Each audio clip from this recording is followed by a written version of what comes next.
അവരുടെ നോയ്സ് ഇങ്ങനെ കുട്ടീന്റെ തലയിൽ ഇങ്ങനെ അടിച്ചുകൊണ്ടേ നിൽക്കും, പാരന്റ്സ് ഇങ്ങനെ പറഞ്ഞുകൊണ്ടിരിക്കുന്നത്. അപ്പോൾ ഓട്ടോമാറ്റിക്കലി കുട്ടി ട്രോമയിലേക്ക് പോകും. സൂയിസൈഡ് വെറുതെ അല്ല വരുന്നത്. ഒരു പിക്ചർ എന്തായിരുന്നു വെച്ചാല് ആ അപ്പാർട്ട്മെന്റിന്റെ ചുറ്റും വല വിരിച്ചു വെച്ചിട്ടുണ്ട്. എന്നിട്ട് അതിന് കൊടുത്തിരിക്കുന്ന ആ പത്രത്തിൽ എഴുതിയിരിക്കുന്ന ക്യാപ്ഷൻ എന്താന്ന് വെച്ചാൽ ഇനി സ്റ്റുഡൻസ് സേഫ് ആയിരിക്കണം. ഇതിൽ ആർജൻ ഞാൻ ചോദിക്കുന്നത്, ആരുടെ അടുത്താണ് ശരിക്കും തെറ്റ്?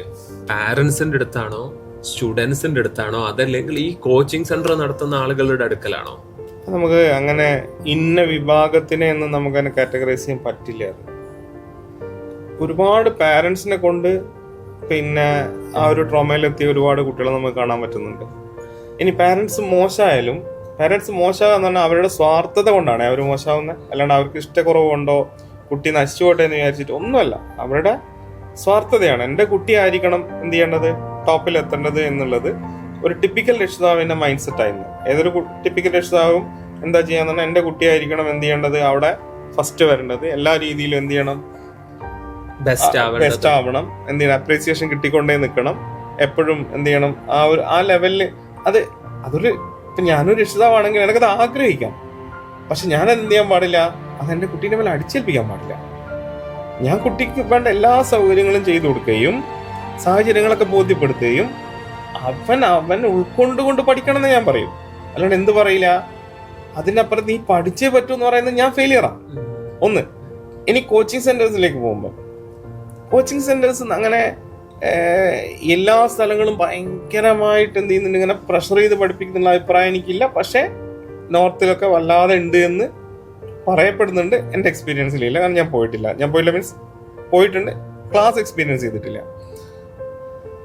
കുട്ടികളെ സംബന്ധിച്ച് കുട്ടികൾ എന്ത് ചെയ്യുമെന്ന് പറഞ്ഞു കഴിഞ്ഞാൽ പെട്ടെന്ന് അവർ തന്നെ കമ്പയർ ചെയ്യും. എനിക്ക് 99.5 ആയിരുന്നു എൻ്റെ ക്ലാസ്സിൽ തന്നെ ഉണ്ടായിരുന്ന ഇന്ന കുട്ടിക്ക് 97 ഉള്ളൂ. പക്ഷെ ഇവിടെ കോച്ചിങ് സെന്ററിൽ വന്നപ്പോൾ അവക്ക് 6th റാങ്കും ഞാൻ 24 ആണ്, അല്ലെങ്കിൽ അവക്ക് 10th റാങ്കും ഞാൻ 103 ആണ്. അപ്പൊ ഇത് ഈ കുട്ടിക്കിനെ സംബന്ധിച്ച് ഭയങ്കര അഭിമാന പ്രശ്നമാണ്. ആ കുട്ടി അതിങ്ങനെ കൊണ്ടുനടക്കും.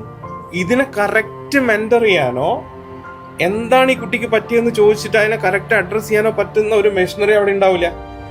അത് ഫെയിലിയർ ആവും. കുട്ടികളല്ലേ, നമ്മളിപ്പോ എത്ര ഇപ്പൊ ചില ആൾക്കാരൊക്കെ ചോദിക്കും, നമ്മള് +2 കഴിഞ്ഞില്ലേ, 18 വയസ്സായില്ലേ എന്നൊക്കെ ചോദിക്കും. ബേസിക്കലി അവർ കുട്ടികൾ തന്നെയാണ്. ആ മൈൻഡിൽ നിന്ന് അവർ മാറണമെങ്കിൽ അവരൊന്ന് ഇൻഡിപെൻഡന്റ് ആയി. ഇനിയിപ്പോ ഒരു പ്രൊഫഷണൽ കോളേജിലൊക്കെ പഠിച്ചു തുടങ്ങി 2 വർഷം കഴിയുമ്പോഴത്തേക്ക് അവർക്കൊന്ന് ഇൻഡിപെൻഡന്റ് ആകാൻ പറ്റും. കാരണം +2 എന്നൊക്കെ പറയുന്ന എപ്പോഴും പാരന്റിനെ ഡിപ്പെൻഡ് ചെയ്തുകൊണ്ട് നിൽക്കുന്ന ഒരു കുട്ടിയായിരിക്കും.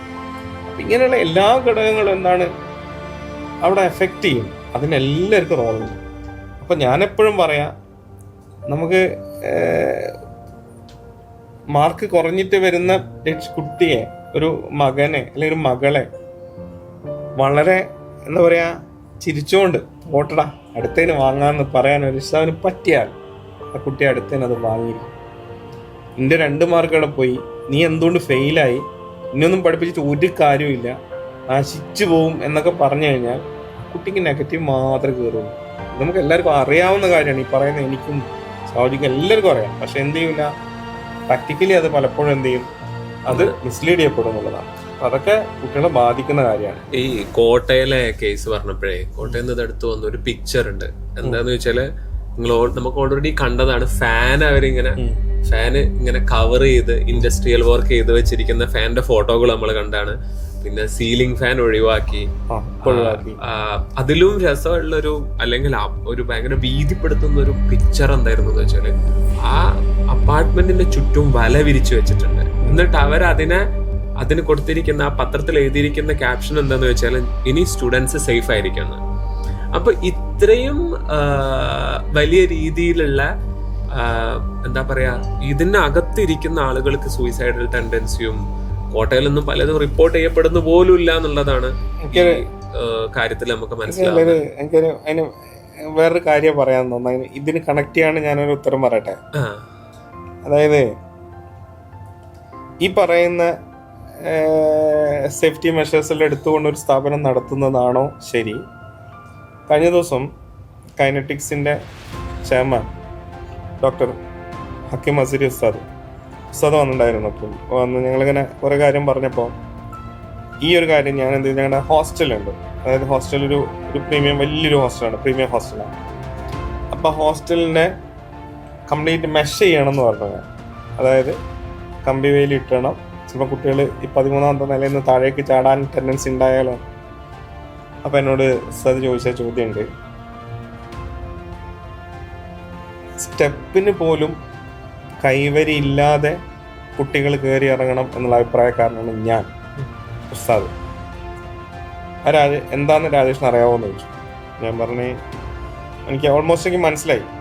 എന്നോട് പറഞ്ഞു, ഇതിന് കൈവരി ഇല്ല എന്ന് നിങ്ങൾക്ക് കുട്ടീനെ ബോധ്യപ്പെടുത്തുകയും ഈ കൈവരി ഇല്ലാത്ത സ്റ്റെപ്പിലൂടെ ഇങ്ങനെ നടന്നു കഴിഞ്ഞാൽ നിനക്ക് അപകടം സംഭവിക്കുമെന്നും നിന്റെ ആരോഗ്യത്തിലും നിന്റെ ഭാവിയിലും എനിക്ക് ആശങ്കയുണ്ടെന്ന് ആ കുട്ടീനെ ബോധ്യപ്പെടുത്തുകയും ചെയ്താൽ ആ കുട്ടി സേഫായിട്ട് കയറി ഇറങ്ങുകയും ചെയ്യുള്ളൂ.